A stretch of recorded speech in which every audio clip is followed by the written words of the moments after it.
ఇకపోతే నెక్స్ట్ కోనసీమ జిల్లా రామచంద్రపురం కాన్స్టిట్యున్సీ. ఇక్కడ 2014లో టీడీపీ నుంచి తోట త్రిమూర్తులు గారు, వైఎస్ఆర్సీపీ అభ్యర్థి పిల్లి బోస్ గారి మీద 16,922 ఓట్ల మెజారిటీతో గెలవడం జరిగింది. అలా ఈ రామచంద్రాపురం సీట్ ని టీడీపీ కైవసం చేసుకోవడం జరిగింది.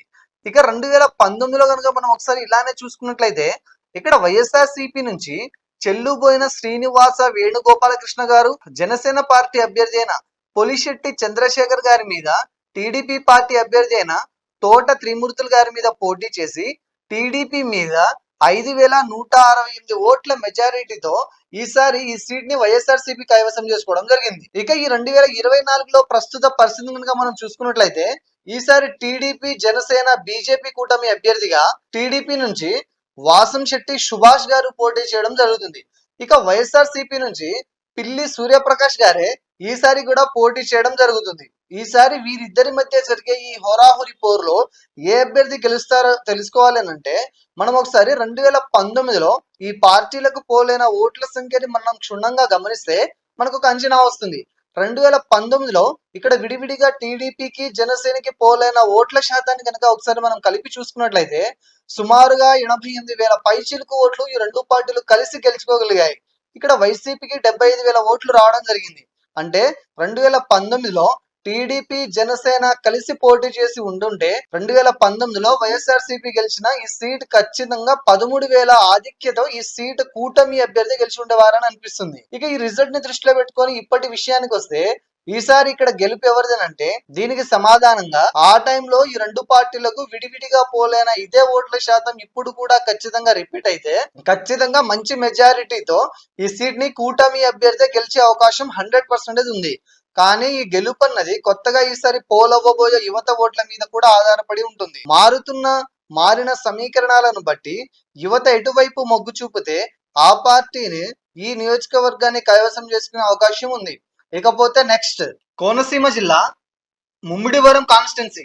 ఇక్కడ 2014లో టీడీపీ నుంచి దట్ల సుబ్బారాజు గారు, వైఎస్ఆర్సీపీ అభ్యర్థి అయిన గుత్తుల వెంకటసాయి శ్రీనివాస్ గారి మీద పోటీ చేసి 29,538 ఓట్ల మెజారిటీతో గెలవడం జరిగింది. ఫైనల్ గా ఈ సీట్ ని టీడీపీ కైవసం చేసుకోవడం జరిగింది. ఇక 2019లో కనుక మనం ఒకసారి ఇలానే చూసుకున్నట్లయితే ఇక్కడ వైఎస్ఆర్సీపీ నుంచి పొన్నాడ వెంకట సతీష్ కుమార్ గారు, జనసేన పార్టీ అభ్యర్థి అయిన పీతాని బాలకృష్ణ గారి మీద టీడీపీ పార్టీ అభ్యర్థి అయిన దట్ల సుబ్బారాజు గారి మీద పోటీ చేసి టీడీపీ మీద 5,547 ఓట్ల మెజారిటీతో ఈసారి ఈ సీట్ ని వైఎస్ఆర్సీపీ కైవసం చేసుకోవడం జరిగింది. ఇక ఈ 2024లో ప్రస్తుత పరిస్థితిని కనుక మనం చూసినట్లయితే ఈసారి టీడీపీ, జనసేన, బీజేపీ కూటమి అభ్యర్థిగా టీడీపీ నుంచి ఈసారి దట్ల సుబ్బారాజు గారు పోటీ చేయడం జరుగుతుంది. ఇక వైఎస్ఆర్సీపీ నుంచి పొన్నాడ వెంకట సతీష్ కుమార్ గారు ఇక్కడ పోటీ చేయడం జరుగుతుంది. ఈసారి వీరిద్దరి మధ్య జరిగే ఈ హోరాహోరీ పోరులో ఏ అభ్యర్థి గెలుస్తారో తెలుసుకోవాలంటే మనం ఒకసారి 2019లో ఈ పార్టీలకు పోలైన ఓట్ల సంఖ్యను మనం క్షుణ్ణంగా గమనిస్తే మనకు ఒక అంచనా వస్తుంది. 2019లో ఇక్కడ విడివిడిగా టీడీపీకి, జనసేనకి పోలైన ఓట్ల శాతాన్ని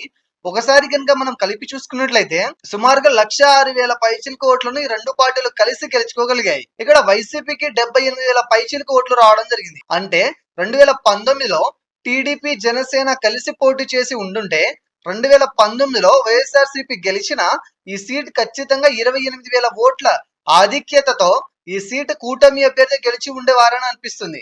ఇక ఈ రిజల్ట్ ని దృష్టిలో పెట్టుకొని ఇప్పటి విషయానికి వస్తే ఈసారి ఇక్కడ గెలిపి ఎవరిదేనంటే దీనికి సమాధానంగా ఆ టైంలో ఈ రెండు పార్టీలకు విడివిడిగా పోలైన ఇదే ఓట్ల శాతం ఈసారి కూడా చెక్కు చెదరకుండా అదే విధంగా ఇప్పుడు కూడా రిపీట్ అయితే ఖచ్చితంగా మంచి మెజారిటీతో ఈ సీట్ ని కూటమి అభ్యర్థి గెలిచే అవకాశం 100% ఉంది. కానీ ఈ గెలుపు అన్నది కొత్తగా ఈసారి పోలవ్వబోయే యువత ఓట్ల మీద కూడా ఆధారపడి ఉంటుంది. మారిన సమీకరణాలను బట్టి యువత ఎటువైపు మొగ్గు చూపితే ఆ పార్టీనే ఈ నియోజకవర్గాన్ని కూడా కైవసం చేసుకునే అవకాశం ఉంది. ఇకపోతే నెక్స్ట్ కోనసీమ జిల్లా అమలాపురం కాన్స్టిట్యున్సీ. ఇక్కడ 2014లో టీడీపీ నుంచి ఐతాబత్తుల ఆనందరావు గారు, వైఎస్ఆర్సీపీ అభ్యర్థి అయిన గుల్లా బాబురావు గారి మీద పోటీ చేసి 12,413 ఓట్ల మెజారిటీతో గెలవడం జరిగింది. ఫైనల్ గా ఈ సీట్ ని టీడీపీ కైవసం చేసుకోవడం జరిగింది. ఇక 2019లో కనుక మనం ఒకసారి ఇలానే చూసుకున్నట్లయితే ఇక్కడ వైఎస్ఆర్సీపీ నుంచి పినిపే విశ్వరూప్ గారు, జనసేన పార్టీ అభ్యర్థి అయిన శెట్టి బత్తుల రాజాబాబు గారి మీద టీడీపీ పార్టీ అభ్యర్థి అయిన ఐతాబత్తుల ఆనందరావు గారి మీద పోటీ చేసి టీడీపీ మీద 25,654 ఓట్ల మెజారిటీతో ఈసారి ఈ సీట్ ని వైఎస్ఆర్సీపీ కైవసం చేసుకోవడం జరిగింది. ఇక ఈ 2024లో ప్రస్తుత పరిస్థితి మనం చూసుకున్నట్లయితే టీడీపీ, జనసేన, బీజేపీ కూటమి అభ్యర్థిగా టీడీపీ నుంచి ఈసారి కూడా ఐతాబత్తుల ఆనందరావు గారు పోటీ చేయడం జరుగుతుంది. ఇక వైఎస్ఆర్సీపీ నుంచి పినిపే విశ్వరూప్ గారు ఇక్కడ పోటీ చేయడం జరుగుతుంది. ఈసారి వీరిద్దరి మధ్య జరిగే ఈ హోరాహోరీ పోరులో ఏ అభ్యర్థి గెలుస్తారో తెలుసుకోవాలి అంటే మనం ఒకసారి 2019లో ఈ పార్టీలకు పోలైన ఓట్ల సంఖ్యను మనం క్షుణ్ణంగా గమనిస్తే మనకు ఒక అంచనా వస్తుంది. 2019లో ఇక్కడ విడివిడిగా టీడీపీకి, జనసేనకి పోలైన ఓట్ల శాతాన్ని కనుక మనం ఒకసారి కలిపి చూసుకున్నట్లయితే సుమారుగా 91,000 పైచిలకు ఓట్లు ఈ రెండు పార్టీలు కలిసి గెలుచుకోగలిగాయి. ఇక్కడ వైసీపీకి 72,000 పైచిలకు ఓట్లు రావడం జరిగింది. అంటే 2019లో టీడీపీ, జనసేన, బీజేపీ కలిసి పోటీ చేసి ఉండుంటే 2019లో వైఎస్ఆర్సీపీ గెలిచిన ఈ సీట్ ఖచ్చితంగా 19,000 ఓట్ల ఆధిక్యతతో ఈ సీటు కూటమి అభ్యర్థి గెలిచి ఉండేవారని అనిపిస్తుంది. ఇక ఈ రిజల్ట్ ని దృష్టిలో పెట్టుకొని ఇప్పటి విషయానికి వస్తే ఈసారి ఇక్కడ గెలుపు ఎవరిది అని అంటే దీనికి సమాధానంగా ఆ టైంలో ఈ రెండు పార్టీలకు విడివిడిగా పోలైన ఇదే ఓట్ల శాతం ఈసారి కూడా చెక్కు చెదరకుండా అదే విధంగా ఇప్పుడు కూడా రిపీట్ అయితే ఖచ్చితంగా మంచి మెజారిటీతో ఈ సీట్ ని కూటమి అభ్యర్థి గెలిచే అవకాశం 100% ఉంది. కానీ ఈ గెలుపు అన్నది కొత్తగా ఈసారి పోల్ అవ్వబోయే యువత ఓట్ల మీద కూడా ఆధారపడి ఉంటుంది. మారిన సమీకరణాలను బట్టి యువత ఎటువైపు మొగ్గు చూపితే ఆ పార్టీని ఈ నియోజకవర్గాన్ని కూడా కైవసం చేసుకునే అవకాశం ఉంది. ఇకపోతే నెక్స్ట్ కోనసీమ జిల్లా రాజోలు కాన్స్టిట్యున్సీ. ఇక్కడ 2014లో టీడీపీ నుంచి గొల్లపల్లి సూర్యారావు గారు వైఎస్ఆర్సీపీ అభ్యర్థి అయిన బొంతు రాజేశ్వరరావు గారి మీద 4,683 ఓట్ల మెజారిటీతో గెలవడం జరిగింది. ఫైనల్ గా ఈ సీట్ ని టీడీపీ కైవసం చేసుకోవడం జరిగింది. ఇక 2019లో కనుక మనం ఒకసారి ఇలానే చూసుకున్నట్లయితే ఇక్కడ జనసేన నుంచి రాపాక వరప్రసాద్ గారు వైఎస్ఆర్సీపీ అభ్యర్థి అయిన బొంతు రాజేశ్వరరావు గారి మీద టీడీపీ పార్టీ అభ్యర్థి అయిన గొల్లపల్లి సూర్యారావు గారి మీద పోటీ చేసి వైఎస్ఆర్సీపీ మీద 814 స్వల్ప మెజారిటీతో గెలిచి ఈసారి ఈ సీట్ ని కైవసం చేసుకోవడం జరిగింది. ఇక ఈ 2024లో ప్రస్తుత పరిస్థితి కనుక మనం చూసుకున్నట్లయితే కూటమి అభ్యర్థిగా జనసేన తరపు నుంచి శ్రీ దేవ వరప్రసాద్ గారు బరిలోకి దిగడం జరుగుతుంది. ఇక వైఎస్ఆర్సీపీ అభ్యర్థిగా ఇంతకు ముందు టీడీపీ నుంచి పోటీ చేసిన గొల్లపల్లి సూర్యారావు గారు ఈసారి వైఎస్ఆర్సీపీ అభ్యర్థిగా మారి ఇక్కడ నుంచి పోటీ చేయడం జరుగుతుంది. ఈసారి వీరిద్దరి మధ్య జరిగే ఈ హోరాహోరీ పోరులో ఏ అభ్యర్థి గెలుస్తారు అని అంటే 2014లో టీడీపీలో నుంచి పనిచేసిన గొల్లపల్లి సూర్యారావు గారు ఈసారి వైసీపీ అభ్యర్థిగా మారి కూటమికి బలమైన పోటీ ఇవ్వబోతున్నారని తెలుస్తుంది. ఫైనల్ గా ఇక్కడ ఎవరు గెలుస్తారంటే ఇక్కడ ఫలితం క్లీన్ కాంటెస్ట్ గా మారబోతుందని చెప్పవచ్చు. ఫైనల్ గా ఇక్కడ ఎడ్జ్ మాత్రం ఆ కూటమికే ఉందని తెలుస్తుంది. కానీ ఈ ఫలితం కొత్తగా ఈసారి పోలవ్వబోయే యువత ఓట్ల మీద కూడా ఆధారపడి ఉంటుంది. మారిన సమీకరణాలను బట్టి యువత ఇటువైపు మొగ్గు చూపితే ఆ పార్టీని ఈ నియోజకవర్గాన్ని కూడా కైవసం చేసుకునే అవకాశం ఉంది. ఇకపోతే నెక్స్ట్ కోనసీమ జిల్లా పి గన్నవరం కాన్స్టిట్యున్సీ. ఇక్కడ 2014లో టీడీపీ నుంచి పులపర్తి నారాయణమూర్తి గారు వైఎస్ఆర్సీపీ అభ్యర్థి అయిన కొండేటి చిట్టిబాబు గారి మీద పోటీ చేసి 13,505 ఓట్ల మెజారిటీతో గెలవడం జరిగింది. ఫైనల్ గా ఈ సీట్ ని టీడీపీ కైవసం చేసుకోవడం జరిగింది. ఇక 2019లో కనుక మనం ఒకసారి ఇలానే చూసుకున్నట్లయితే ఇక్కడ వైఎస్ఆర్సీపీ నుంచి కొండేటి చిట్టిబాబు గారు జనసేన పార్టీ అభ్యర్థి అయిన పాముల రాజేశ్వరి గారి మీద టీడీపీ పార్టీ అభ్యర్థి అయిన నేలపూడి స్టాలిన్ బాబు గారి మీద పోటీ చేసి టీడీపీ మీద 22,207 ఓట్ల మెజారిటీతో ఈసారి ఈ సీట్ ని వైఎస్ఆర్సీపీ కైవసం చేసుకోవడం జరిగింది. ఇక ఈ 2024లో ప్రస్తుత పరిస్థితిని కనుక మనం చూసుకున్నట్లయితే ఈసారి టీడీపీ, జనసేన, బీజేపీ కూటమి అభ్యర్థిగా టీడీపీ నుంచి శ్రీ గిడ్డి సత్యనారాయణ గారు పోటీ చేయడం జరుగుతుంది. ఇక వైఎస్ఆర్సీపీ నుంచి విప్పర్తి వేణుగోపాల్ గారు ఇక్కడ పోటీ చేయడం జరుగుతుంది.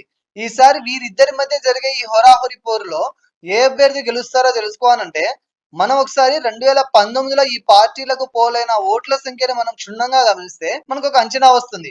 2019లో ఇక్కడ విడివిడిగా టీడీపీకి, జనసేనకి పోలైన ఓట్ల శాతాన్ని కనుక ఒకసారి మనం కలిపి చూసుకున్నట్లయితే సుమారుగా 81,000 పైచిలుకు ఓట్లను ఈ రెండు పార్టీలు కలిసి గెలుచుకోగలిగాయి. ఇక్కడ వైసీపీకి 67,000 పైచిలుకు ఓట్లు రావడం జరిగింది. అంటే 2019లో టీడీపీ, జనసేన కలిసి పోటీ చేసి ఉండుంటే 2019లో వైఎస్ఆర్సీపీ గెలిచిన ఈ సీటు ఖచ్చితంగా 14,000 ఓట్ల ఆధిక్యతతో ఈ సీటు కూటమి అభ్యర్థి గెలిచి ఉండేవారని అనిపిస్తుంది.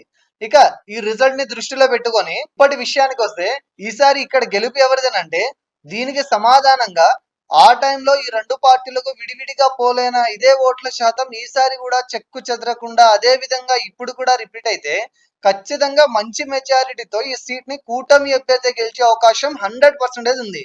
కానీ ఈ గెలుపు అన్నది కొత్తగా ఈసారి పోల్ అవ్వబోయే యువత ఓట్ల మీద కూడా ఆధారపడి ఉంటుంది. మారిన సమీకరణాలను బట్టి యువత ఎటువైపు మొగ్గు చూపితే ఆ పార్టీనే ఈ నియోజకవర్గాన్ని కూడా కైవసం చేసుకునే అవకాశం ఉంది. ఇకపోతే నెక్స్ట్ కోనసీమ జిల్లా కొత్తపేట కాన్స్టిట్యున్సీ. ఇక్కడ 2014లో వైసీపీ నుంచి చిర్ల జగ్గారెడ్డి గారు జై సమైక్యాంధ్ర పార్టీ అభ్యర్థి అయిన కేవి సత్యనారాయణ రెడ్డి మీద టీడీపీ అభ్యర్థి అయిన బండారు సత్యానందరావు గారి మీద పోటీ చేసి 713 స్వల్ప మెజారిటీతో గెలవడం జరిగింది. ఫైనల్ గా ఇక్కడ ఈ సీట్ ని వైఎస్ఆర్సీపీ కైవసం చేసుకోవడం జరిగింది. ఇక 2019లో కనుక మనం ఒకసారి ఇలానే చూసుకున్నట్లయితే ఇక్కడ వైఎస్ఆర్సీపీ నుంచి ఈసారి కూడా చిర్ల జగ్గారెడ్డి గారు జనసేన పార్టీ అభ్యర్థి అయిన బండారు శ్రీనివాస్ గారి మీద టీడీపీ పార్టీ అభ్యర్థి అయిన బండారు సత్యానందరావు గారి మీద పోటీ చేసి ఫైనల్ గా టీడీపీ మీద 4,038 ఓట్ల మెజారిటీతో ఈసారి ఈ సీట్ ని వైఎస్ఆర్సీపీ గెలుచుకోవడం జరిగింది. ఇక ఈ 2024లో ప్రస్తుత పరిస్థితి కనుక మనం చూసుకున్నట్లయితే ఈసారి టీడీపీ జనసేన బీజేపీ కూటమి అభ్యర్థిగా టీడీపీ నుంచి ఈసారి కూడా బండారు సత్యానందరావు గారు పోటీ చేయడం జరుగుతుంది. ఇక వైఎస్ఆర్సీపీ నుంచి ఈసారి కూడా చిర్ల జగ్గారెడ్డి గారు పోటీ చేయడం జరుగుతుంది. ఈసారి వీరిద్దరి మధ్య జరిగే ఈ హోరాహోరీ పోరులో ఏ అభ్యర్థి గెలుస్తారో తెలుసుకోవాలంటే మనం ఒకసారి 2019లో టీడీపీ జనసేన వైసీపీకి పోలైన ఓట్ల సంఖ్యని మనం క్షుణ్ణంగా గమనిస్తే మనకు ఒక అంచనా వస్తుంది.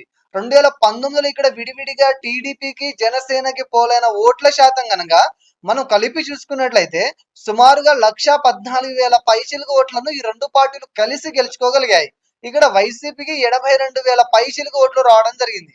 అంటే 2019లో టీడీపీ జనసేన కలిసి ఇక్కడ పోటీ చేసి ఉండుంటే ఇక్కడ లాస్ట్ టైం వైఎస్ఆర్సీపీ అభ్యర్థి గెలిచిన ఈ సీటు 32,000 మెజారిటీతో ఈ కూటమి అభ్యర్థి ఖచ్చితంగా గెలిచి ఉండేవారని తెలుస్తుంది. ఇక ఇప్పటి విషయానికి వస్తే ఈసారి ఇక్కడ గెలుపు ఎవరిదనంటే దీనికి సమాధానంగా ఆ టైంలో ఈ రెండు పార్టీలకు విడివిడిగా పోలైన ఇదే ఓట్ల శాతం ఈసారి కూడా చెక్కు చెదరకుండా అదే విధంగా ఇప్పుడు కూడా రిపీట్ అయితే ఖచ్చితంగా మంచి మెజారిటీతో ఈ సీట్ ని కూటమి అభ్యర్థి గెలిచే ఉండే అవకాశం ఎక్కువగా ఉంది. కానీ ఈ గెలుపు అన్నది కొత్తగా ఈసారి పోల్ అవ్వబోయే యువత ఓట్ల మీద కూడా ఆధారపడి ఉంటుంది. మారిన సమీకరణాలను బట్టి యువత ఎటువైపు మొగ్గు చూపితే ఆ పార్టీనే ఈ నియోజకవర్గాన్ని కూడా కైవసం చేసుకునే అవకాశం ఉంది. ఇకపోతే నెక్స్ట్ కోనసీమ జిల్లా మండపేట కాన్స్టిట్యున్సీ. ఇక్కడ 2014లో టీడీపీ నుంచి వి జోగేశ్వరరావు గారు వైఎస్ఆర్సీపీ అభ్యర్థి అయిన గిరిజాల వెంకటస్వామి నాయుడు గారి మీద 36,014 ఓట్ల మెజారిటీతో గెలవడం జరిగింది. ఫైనల్గా ఈ సీట్ని టీడీపీ కైవసం చేసుకోవడం జరిగింది. ఇక 2019లో కనుక మనం ఒకసారి ఇలానే చూసుకున్నట్లయితే ఇక్కడ టీడీపీ నుంచి వి జోగేశ్వరరావు గారు వైఎస్ఆర్సీపీ పార్టీ అభ్యర్థి అయిన పిల్లి సుభాష్ చంద్రబోస్ గారి మీద జనసేన పార్టీ అభ్యర్థి అయిన లీలాకృష్ణ వేగుళ్ల గారి మీద పోటీ చేసి వైఎస్ఆర్సీపీ మీద 10,600 ఓట్ల మెజారిటీతో గెలిచి ఈసారి కూడా ఈ సీట్ని కైవసం చేసుకోవడం జరిగింది. ఇక 2024లో ప్రస్తుత పరిస్థితి కనుక మనం చూసుకున్నట్లయితే 2014, 2019లో పోటీ చేసి గెలిచిన టీడీపీ అభ్యర్థి వి జోగేశ్వరరావు గారు ఈసారి ఇక్కడ కూటమి అభ్యర్థిగా టీడీపీ తరపు నుంచి బరిలోకి దిగడం జరుగుతుంది. ఇక వైఎస్ఆర్సీపీ అభ్యర్థిగా తోట త్రిమూర్తులు గారు ఇక్కడ పోటీ చేయడం జరుగుతుంది. ఈసారి వీరిద్దరి మధ్య జరిగే ఈ హోరాహోరీ పోరులో ఏ అభ్యర్థి గెలుస్తారో తెలుసుకోవాలంటే మనం ఒకసారి 2019లో టీడీపీ జనసేనకి విడిగా పోలైన ఓట్ల సంఖ్యని మనం క్షుణ్ణంగా గమనిస్తే మనకు ఒక అంచనా వస్తుంది. 2019లో ఇక్కడ విడివిడిగా టీడీపీకి జనసేనకి పోలైన ఓట్ల సంఖ్యను కనుక మనం ఒకసారి కలిపి చూసుకున్నట్లయితే సుమారుగా 1,13,000 పైచిలుకు ఓట్లను ఈ రెండు పార్టీలు కలిసి గెలుచుకోగలిగాయి. ఇక్కడ వైసీపీకి 67,000 పైచిలుకు ఓట్లు మాత్రమే రావడం జరిగింది. ఈ రిజల్ట్ని దృష్టిలో పెట్టుకొని కనుక మనం ఆలోచిస్తే ఈసారి ఇక్కడ గెలుపు ఎవరిదేనంటే దీనికి సమాధానంగా ఆ టైంలో ఈ రెండు పార్టీలకు విడివిడిగా పోలైన ఇదే ఓట్ల శాతం ఈసారి కూడా చెక్కు చెదరకుండా అదేవిధంగా ఇప్పుడు కూడా రిపీట్ అయితే ఖచ్చితంగా మంచి మెజారిటీతో ఈ సీట్ ని కూటమి అభ్యర్థి అయిన వి జోగేశ్వరరావు గారే గెలిచే అవకాశం 100% ఉంది.